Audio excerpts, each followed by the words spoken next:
ഗായ്ക്ക് വെള്ളം വേണമെന്ന് പറയുമ്പോഴത്തേക്കും വെള്ളവും, ലോ ഷുഗർ ഉള്ള ഫുഡ് വേണമെന്ന് പറയുമ്പോഴത്തേക്കും ഫുഡും, കഴുത്തിന് വേദന എടുക്കുന്നു എന്ന് പറയുമ്പോഴത്തേക്കും മസാജറും അസിസ്റ്റന്റ് നൽകുന്നു. അതൊക്കെ കാണുമ്പോഴത്തേക്കും അസിസ്റ്റന്റിന്റെ സാലറിയും കൂട്ടാമെന്നൊക്കെ ഗായോയും പറയുകയാണ്. പക്ഷെ യഥാർത്ഥത്തിൽ ഇതെല്ലാം തന്നെ ഷിയാൻ ആയിരുന്നു അവൾക്ക് വേണ്ടി നൽകിയിട്ടുമുണ്ടായിരുന്നത്. സോങ്ങും ഹാനും പേരൻസിനെയും കൂട്ടിക്കൊണ്ട് ഇപ്പോൾ ഒരു സ്ഥലത്തേക്ക് എത്തിയിരിക്കുകയാണ്. ആ ഒരു സ്ഥലമൊക്കെ പേരൻസിനും ഇഷ്ടപ്പെടുന്നു. സുവും അതേ സ്ഥലത്താണ് ട്രെയിനിങ്ങിന്റെ ഭാഗമായിട്ട് എത്തിയിട്ടുമുള്ളത്. അച്ഛനും ഫിഷിങ്ങിനൊക്കെ പോയത് കൊണ്ട് തന്നെ അമ്മയും സോങ്ങും കൂടി സൂവിനെ കുറിച്ചൊക്കെ സംസാരിച്ച് നടന്നു വരുമ്പോഴത്തേക്കുമാണ് ഒരാൾക്കൂട്ടൊക്കെ അമ്മ കാണുന്നത്. അങ്ങനെ അമ്മ അടുത്ത് ചെന്ന് കഴിയുമ്പോഴത്തേക്കുമാണ് സുവും ടീമുമാണ് അവിടെ ഉള്ളതെന്ന കാര്യമൊക്കെ അമ്മ മനസ്സിലാക്കുന്നത്.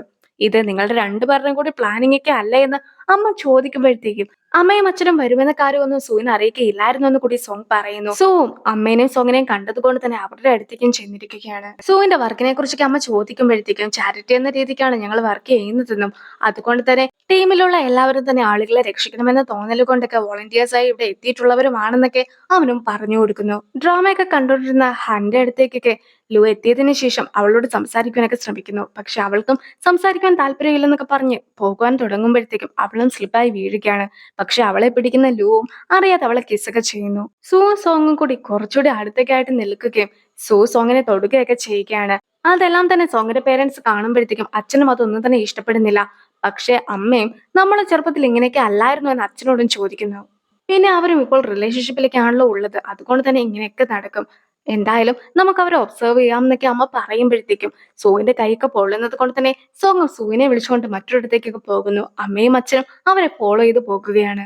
ബാക്കിയുള്ള ടീമിലെ ആൾക്കാരൊക്കെ ഗെയിംസ് ഒക്കെ കളിച്ചുകൊണ്ടിരിക്കുമ്പോഴത്തേക്കും സൂവും സോങ്ങും കൂടി ചേർന്ന് ഒരു ടെന്നിന്റെ അകത്തേക്കൊക്കെ കയറി പോകുന്നു. പക്ഷെ അച്ഛൻ അത് ഒട്ടും തന്നെ ഇഷ്ടപ്പെടുന്നില്ല. അച്ഛനും സൂവിന്റെ കുറ്റമൊക്കെ പറയുമ്പോഴത്തേക്കും അമ്മ ഇത്തവണ ആകട്ടെ സൂവിനെയും സോങ്ങിനെയും സപ്പോർട്ട് ചെയ്തുകൊണ്ടായിരുന്നു സംസാരിച്ചുകൊണ്ടിരുന്നത്. ലിൻമുവും 2 മാസം മുമ്പേ ഒരു ഓപ്പറ പ്രോഗ്രാമിനൊക്കെ പോകുവാനായിട്ടുള്ള ടിക്കറ്റ് ഒക്കെ റെഡിയാക്കി വെച്ചിരിക്കുകയാണ്. ഇപ്പോൾ ഡിങ്ങിനോട് ചെന്ന് പറഞ്ഞ് വരാമോ എന്നൊക്കെ ചോദിക്കുമ്പോഴത്തേക്കും ഡിങ്ങും വരാമെന്ന് സമ്മതിക്കുന്നു. ലിൻമുവിന് ഡിങ്ങിനെ പേടിയായതുകൊണ്ടാണ് 2 മാസമായിട്ടും ഈ ഒരു കാര്യമൊക്കെ ഇപ്പോൾ മാത്രം തുറന്നു പറയുന്നതെന്ന് അവനും അറിയിക്കുന്നു. ഹാനിനെ ചെന്ന് കാണുന്ന ലൂവും ഇത്രയും കാലം നീ എന്നെ തെറ്റിദ്ധരിക്കുമെന്നൊക്കെ ആയിരുന്നു ഞാനും വിചാരിച്ചിട്ടുണ്ടായിരുന്നത്. പക്ഷെ പിന്നീടാണ് എനിക്ക് മനസ്സിലായത് നീ ശരിക്കും എന്നെ തെറ്റിദ്ധരിച്ചതല്ല, മറിച്ച് സിറ്റുവേഷനൊക്കെ അങ്ങനെ ആയിപ്പോയതാണ്. ഞാൻ നിന്നെ സമീപിച്ച രീതിയും തെറ്റായിരുന്നു. ഇനി മുതൽ അങ്ങനെ ഒന്നും തന്നെ ഉണ്ടാക്കുകയില്ല. ഞാൻ വളരെ ജെന്യുവിനായിട്ട് മാത്രമേ നിന്റെ അടുത്ത് ഇടപെടുകയുള്ളൂ. ജീവിതകാലം മുഴുവൻ നിന്റെ ഒപ്പം നിൽക്കുവാനായിട്ട് ഞാൻ ആഗ്രഹിക്കുന്നു. എനിക്ക് നിന്നെ ഒരുപാട് ഇഷ്ടമാണെന്നൊക്കെ ലോ പറയുമ്പോഴത്തേക്കും ഹാനും അവനൊരു അവസരമൊക്കെ നൽകാമെന്ന് തീരുമാനിക്കുന്നു. അങ്ങനെ അവർ രണ്ടുപേരും കൂടി കിസ്സും ചെയ്യുന്നു. രാവിലെ തന്നെ എല്ലാവർക്കും വേണ്ടിയുള്ള ബ്രേക്ക്ഫാസ്റ്റ് ഒക്കെ ഉണ്ടാക്കുന്നു. അച്ഛനും അത് കഴിക്കാൻ കുറച്ച് മടിയായിരുന്നെങ്കിലും ഫുഡൊക്കെ കണ്ട് കഴിയുമ്പോഴത്തേക്കും കഴിക്കാമെന്ന് സമ്മതിക്കുന്നു. അമ്മയ്ക്കും അതൊക്കെ ഒരുപാട് ഇഷ്ടപ്പെടുന്നുമുണ്ട്. ലൂവും ടീമിലുള്ള 3 ഗേൾസിന്റെയും ഹാന്റെയും ഒപ്പം ഗെയിമൊക്കെ കളിക്കുവാനായിട്ട് പോയിരിക്കുകയാണ്. അവനൊരു ടീമിലും ബാക്കി 4 ഗേൾസ് മറ്റൊരു ടീമിലുമായിട്ടാണ് കളിക്കുന്നത്. അങ്ങനെ ഇരിക്കെ ഹാൻ ചെറുതായിട്ടൊന്ന് വീഴുമ്പോഴത്തേക്കും ഹാനിന് ട്രീറ്റ്മെന്റിന്റെ ഒക്കെ ആവശ്യമുണ്ടെന്ന് പറഞ്ഞ് ലൂവും അവളെ എടുത്തുകൊണ്ടൊക്കെ പോകുന്നു. ചെറിയൊരു മുറിവ് മാത്രമായിരുന്നെങ്കിലും അത് വലിയൊരു മുറിവിനെ പോലെയൊക്കെയാണ് ലൂവും കാണുന്നത്. അച്ഛന്റെ ഫിഷിംഗ് ഒക്കെ ഇഷ്ടമായതുകൊണ്ട് തന്നെ ഫിഷിംഗ് ചെയ്യാമെന്നൊക്കെ സൂ പറഞ്ഞിട്ടുണ്ടായിരുന്നത് കൊണ്ട് ഇപ്പോൾ സൂവും സോങ്ങും അച്ഛനും അമ്മയും കൂടി ചേർന്നിട്ട് ഫിഷിങ്ങിന് വേണ്ടി എത്തിയിരിക്കുകയാണ്. ഫിഷിംഗ് ഒക്കെ ചെയ്തുകൊണ്ടിരുന്നപ്പോഴത്തേക്കും വലിയൊരു മീനിനെ കിട്ടിയെന്നൊക്കെ പറഞ്ഞ് അച്ഛനും അതിനെ പിടിക്കുവാനായിട്ട് ശ്രമിക്കുമ്പോഴത്തേക്കും അച്ഛൻ വെള്ളത്തിലേക്ക് വീഴുന്നു. സൂവും അപ്പോൾ തന്നെ വെള്ളത്തിലേക്ക് ചാടി അച്ഛനെ രക്ഷിക്കുകയാണ്. സൂവും കൃത്യമായി തന്നെ CPR ഒക്കെ കൊടുക്കുന്നത് കൊണ്ട് അച്ഛനെ രക്ഷപ്പെടുന്നു. അച്ഛനെ രക്ഷിക്കുവാൻ നോക്കുന്ന സമയത്ത് ഫോണിൽ സിഗ്നൽ പോലും ഉണ്ടായിരുന്നില്ല. അതുകൊണ്ട് തന്നെ റെസ്ക്യൂ ടീമിനെ കോൾ ചെയ്യുവാനോ അവർക്ക് സാധിക്കുമായിരുന്നില്ല. ആ ഒരു സമയത്ത് സൂ കൂടെ ഉള്ളത് കൊണ്ട് മാത്രമാണ് അച്ഛനെ രക്ഷിക്കുവാനായിട്ട് സാധിച്ചതെന്നൊക്കെ ഹോസ്പിറ്റലിൽ എത്തുമ്പോഴത്തേക്കും അമ്മയും പറയുന്നു. അമ്മയ്ക്കും സോങ്ങിനെ സൂവിന്റെ കയ്യിൽ ഏൽപ്പിക്കുവാൻ സമ്മതം മാത്രമേ ഉണ്ടായിരുന്നുള്ളൂ. അങ്ങനെ ഇരിക്കെ അച്ഛന്റെ കണ്ടീഷനും ഇപ്പോൾ ഓക്കെ ആണെന്നൊക്കെ ഡോക്ടർ അറിയിക്കുന്നുണ്ട്. ഗായോയും ഷിയാനും കൂടിയുള്ള ഷൂട്ടിങ്ങിന്റെ ദൃശ്യങ്ങളെല്ലാം തന്നെ ലു കണ്ടുകൊണ്ടിരിക്കുകയാണ്. അങ്ങനെ ഇരിക്കെ എനിക്ക് ഇപ്പോൾ തന്നെ റെസ്ക്യൂ ടീമിലൊക്കെ വർക്ക് ചെയ്യണമെന്ന് പറഞ്ഞുകൊണ്ട് ഷിയാനും എത്തുന്നു. ഗായോയും റെസ്ക്യൂ ടീമിലൊക്കെ വർക്ക് ചെയ്ത സൂവിനെ പുകഴ്ത്തിക്കൊണ്ടൊക്കെ സംസാരിച്ചിട്ടുണ്ടായിരുന്നല്ലോ. സൂവിനെ വെച്ച് നോക്കുമ്പോൾ ഷിയാൻ ഒന്നും തന്നെ അല്ല എന്നൊക്കെ പറഞ്ഞത് കൊണ്ടാണ് ഇപ്പോൾ ഷിയാനും റെസ്ക്യൂ ടീമിൽ പ്രവർത്തിക്കുവാനായിട്ട് തീരുമാനിച്ചിട്ടുള്ളത്. എനിക്ക് ഒരുപാട് ശക്തിശാലി ആകുവാനായിട്ടാണ് ഞാനും റെസ്ക്യൂ ടീമിലേക്ക് വന്നിട്ടുള്ളതെന്ന് സോയിന്റെ അടുത്ത് ഷിയാൻ പറഞ്ഞത് കൊണ്ട് തന്നെ ഷിയാനും അവനെ റെസ്ക്യൂ ടീമിലേക്കൊന്നും എടുക്കുന്നില്ല. അതുകൊണ്ട് തന്നെ ആ കാര്യവും പറഞ്ഞ് ഷിയാൻ ഇപ്പോൾ സോങ്ങിന്റെ അടുത്തും എത്തിയിരിക്കുകയാണ്.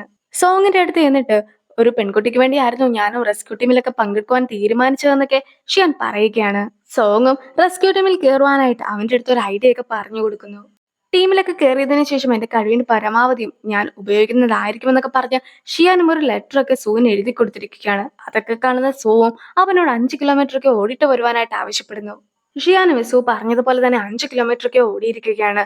അങ്ങനെ ഇരിക്കെ നീ എന്തിനാണ് ഈ ഒരു ടീമിലൊക്കെ പങ്കെടുക്കാനായിട്ട് എത്തിയതെന്നൊക്കെ സോ ചോദിക്കുമ്പോഴത്തേക്കും ഞാൻ ചാരിറ്റിക്ക് വേണ്ടി എന്തെങ്കിലും ചെയ്യുവാൻ തീരുമാനിച്ചിട്ടുണ്ടെന്നുള്ള കാര്യമായിരുന്നു അവനും പറഞ്ഞത്. എന്തായാലും ഷിയാനെ ടീമിലേക്ക് എടുക്കുകയാണ് സൂ. എന്ത് ബുദ്ധിമുട്ടുള്ള രീതിയിൽ ജോലികൾ തന്നിട്ടുണ്ടെങ്കിലും അതെല്ലാം തന്നെ ഞാൻ പൂർത്തിയാക്കുന്നതായിരിക്കുമെന്നും ഷിയാൻ അറിയിക്കുന്നു. പിറ്റേ ദിവസവും ഗായക്ക് ഷൂട്ടിംഗ് ഒക്കെ ഉണ്ടായിരുന്നു. ഷൂട്ടിങ്ങിന് ശേഷം ഫുഡും വെള്ളമൊക്കെ നൽകുവാനായിട്ട് പറയുമ്പോഴത്തേക്കും ഇന്നലത്തെ സാധനങ്ങൾ തന്നെ ആയിരുന്നു ഇന്നും അസിസ്റ്റന്റ് നൽകിയിട്ടുണ്ടായിരുന്നത്. അന്ന് ഷൂട്ടിംഗ് ഉണ്ടെന്നുള്ള കാര്യം ഷിയാന്റെ അടുത്ത് പറയുവാനായിട്ട് അവൾ മറന്നു പോയിട്ടുണ്ടായിരുന്നു. അതുകൊണ്ടാണ് ഇങ്ങനെ സംഭവിച്ചതും. സത്യം എന്താണെന്ന് എന്നോട് തുറന്ന് പറയുവാനൊക്കെ കയോയും ഇപ്പോൾ അസിസ്റ്റന്റിനോട് പറയുന്നു. ആ ഒരു സീനോട് കൂടിയാണ് ഇതിന്റെ 23ാമത്തെ എപ്പിസോഡ് അവസാനിക്കുന്നത്. ഷിയാനും റെസ്ക്യൂ ടീമിലൊക്കെ ഇപ്പോൾ ട്രെയിനിങ് നടത്തിക്കൊണ്ടിരിക്കുകയാണ്. സുവാകട്ടെ സോങ്ങിന്റെ വീട്ടുകാരുമായിട്ട് കൂടുതലായിട്ട് അടുത്തിരിക്കുന്നു. സുവും സോങ്ങും ഒരുപാട് ഹാപ്പി ആയിട്ടൊക്കെ മുന്നോട്ട് പോകുകയാണ്. പ്രൊഫസറും ഇപ്പോൾ സോങ്ങിനെ വിളിപ്പിച്ചിരിക്കുകയാണ്. അടുത്ത വർഷത്തേക്കല്ല, മറിച്ച് ഈ വർഷത്തേക്ക് തന്നെ അവൾക്ക് PhDക്ക് ചേരുവാനായിട്ട് സാധിക്കുമെന്ന് പറഞ്ഞ് മറ്റൊരു യൂണിവേഴ്സിറ്റി അവളെ അക്സെപ്റ്റ് ചെയ്തതിനെ കുറിച്ചൊക്കെ ആയിരുന്നു അയാളും സംസാരിക്കുന്നത്. മാത്രമല്ല പഠിത്തവുമായി ബന്ധപ്പെട്ട കുറച്ച് മെറ്റീരിയൽസ് കൂടി അയാളും സോങ്ങിനെ ഏൽപ്പിക്കുന്നു. അവിടെ വെച്ച് ടാങ്ങും സോങ്ങിനെ കണ്ടിട്ട് അവളെ സപ്പോർട്ട് ചെയ്ത് സംസാരിക്കുന്നൊക്കെയുണ്ട്. ഗായോയും ഷൂട്ടിങ്ങിനിടയ്ക്ക് പനി പിടിച്ചിരിക്കുകയാണ്. ഷൂട്ടിംഗ് സൈറ്റിൽ നിന്നും ആരും തന്നെ വണ്ടി വിട്ട് തരാത്തത് കൊണ്ട് തന്നെ ആദ്യം ഷിയാനക്ക് മെസ്സേജ് അയക്കുവാനായിട്ട് തുടങ്ങുന്നുണ്ടെങ്കിൽ പോലും പിന്നീട് ടാക്സിയൊക്കെ വിളിച്ച് തിരിച്ചു പോകാമെന്ന് പറയുന്നു. അതിനിടയ്ക്ക് കുറച്ച് ഷൂട്ടിംഗ് കൂടി ബാക്കിയുണ്ടായിരുന്നു. അവളും അവിടെ നിൽക്കുമ്പോഴത്തേക്കും തല കറങ്ങി വീഴുകയാണ്. ഷിയാൻ ക്ലാസ്സിൽ ഇരിക്കുമ്പോഴത്തേക്കുമാണ് ഗായോയും പനിയാണെന്നൊക്കെ പോസ്റ്റ് ചെയ്തത് കാണുന്നത്. അതുകൊണ്ട് തന്നെ ഷിയാനും ഇപ്പോൾ ഗയോനെ അന്വേഷിച്ച് വീട്ടിലേക്കൊക്കെ എത്തിയിരിക്കുന്നു.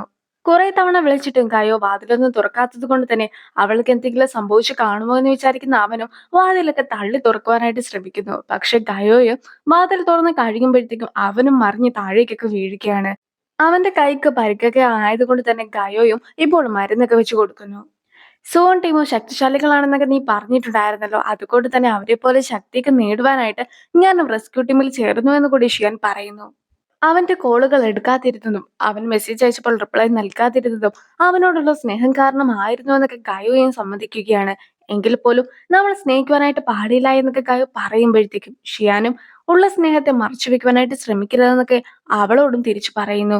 അവളെ ഒരുപാട് ഇഷ്ടമാണെന്നൊക്കെ അവൻ പറയുമ്പോഴത്തേക്കും അവളും അവനെ ഹഗ് ചെയ്യുന്നു. വീണ്ടും കസ്റ്റമേഴ്സ് ചില പ്രശ്നങ്ങളൊക്കെ ഉണ്ടാക്കിയിരിക്കുകയാണ്. അതിനെല്ലാം പിന്നിൽ ഓപ്പോസിറ്റ് ഉള്ള ആ ഒരു കമ്പനിക്ക് ആയിരുന്നു.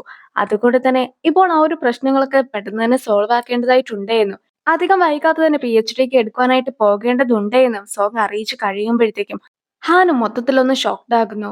പിന്നീട് വീട്ടിലെത്തി കഴിയുമ്പോഴത്തേക്കും ഹാനിനെ അവൾ കോളും ചെയ്യുകയാണ്. അങ്ങനെ വാൻഡ്രുവിനെ ചെന്ന് കണ്ട് കഴിയുമ്പോഴത്തേക്കും വാൻഡ്രു പറയുന്നത് ആ ഒരു കമ്പനി എല്ലാം തന്നെ അവളുടെ പേരിലേക്ക് എഴുതി കൊടുക്കാനായിട്ടാണ്. അങ്ങനെ കൊടുക്കുകയാണെങ്കിൽ പിന്നെ സോങ്ങിന് കമ്പനിയിൽ വർക്ക് ചെയ്യുവാനായിട്ട് സാധിക്കുകയില്ലല്ലോ.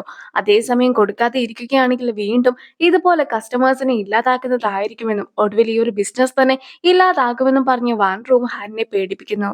ലൂം ഹാനിനെ ചെന്ന് കണ്ട് അവൾക്ക് ഫുഡൊക്കെ ഉണ്ടാക്കി നൽകുകയാണ്.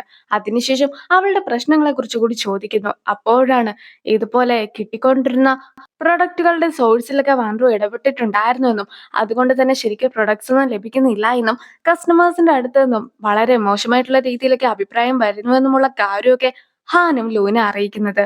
സോങ് കൂടി പോക്കുകയാണെങ്കിൽ കമ്പനി എങ്ങനെ നോക്കി നടത്തണമെന്ന കാര്യത്തിൽ ഒരു പിടുത്തവും ഇല്ല എന്നൊക്കെ അവൾ പറയുമ്പോഴത്തേക്കും അവളെ സപ്പോർട്ട് ചെയ്തൊക്കെ ലൂവും സംസാരിക്കുന്നു. സോങ്ങും ഉടനെ തന്നെ PhD എടുക്കുവാനായിട്ട് പോകുന്നതായിരിക്കുമെന്നൊക്കെ അറിയിക്കുമ്പോഴത്തേക്കും സോവും ഒരുപാട് സന്തോഷിക്കുന്നുണ്ട്. അവളുടെ യഥാർത്ഥത്തിലുള്ള പ്ലാൻ പോലെ തന്നെ അവൾക്ക് ഡോക്ടർ ആകുവാനായിട്ട് സാധിക്കുമല്ലോ എന്നൊക്കെ അവൻ പറയുമ്പോഴത്തേക്കും അവൾക്കും പോകുവാനായിട്ട് വലിയ താല്പര്യമൊന്നും ഉണ്ടായിരുന്നില്ല. യഥാർത്ഥത്തിലുള്ള അവളുടെ പ്ലാൻ വലിയ ഡോക്ടറൊക്കെ ആകണമെന്നായിരുന്നെങ്കിൽ പോലും ദൂരെ പോയി നിന്ന് കഴിഞ്ഞിട്ടുണ്ട് എങ്കിൽ പിന്നീട് തിരിച്ചെത്തുമ്പോഴത്തേക്കും പഴയ ഒരു കണക്ഷനൊക്കെ നഷ്ടപ്പെട്ടു പോയാലോ എന്ന് അവളും സംശയിക്കുന്നു. എങ്കിൽ പോലും ദിവസവും നമുക്ക് വീഡിയോ കോളൊക്കെ ചെയ്യാമെന്ന് പറഞ്ഞ് അവനും അവളെ സമാധാനിപ്പിക്കുന്നുണ്ട്. ഒരു മാസത്തിനുള്ളിൽ അവൾ പോകുന്നത് കൊണ്ട് തന്നെ അവനും ആകെ വിഷമിച്ചൊക്കെയാണ് നിൽക്കുന്നതെങ്കിൽ പോലും അതൊന്നും തന്നെ അവനും പുറത്ത് കാണിക്കുന്നില്ല. വാൻഡ്രു ഇപ്പോൾ ഷോപ്പിലേക്ക് എത്തിയതിനു ശേഷം ഹാൻ തന്റെ പേരിൽ ഷോപ്പൊക്കെ എഴുതി തരുമെന്നൊക്കെ പറയുന്നുണ്ടെങ്കിൽ പോലും ഹാൻ എത്തി കഴിയുമ്പോഴത്തേക്കും അങ്ങനൊരു പ്ലാൻ തനിക്കില്ല എന്നൊക്കെ പറഞ്ഞ് വാൻഡ്രുവിനെയും ഇറക്കി വിടുന്നു. അതിനുശേഷമാണ് ഈ ഒരു ഷോപ്പൊക്കെ കുറച്ചുകൂടി ഡെവലപ്പ് ചെയ്യുവാനായിട്ട് താൻ തീരുമാനിച്ചിട്ടുണ്ടെന്നുള്ള കാര്യമൊക്കെ ഹാനും സോങ്ങിനെ അറിയിക്കുന്നത്.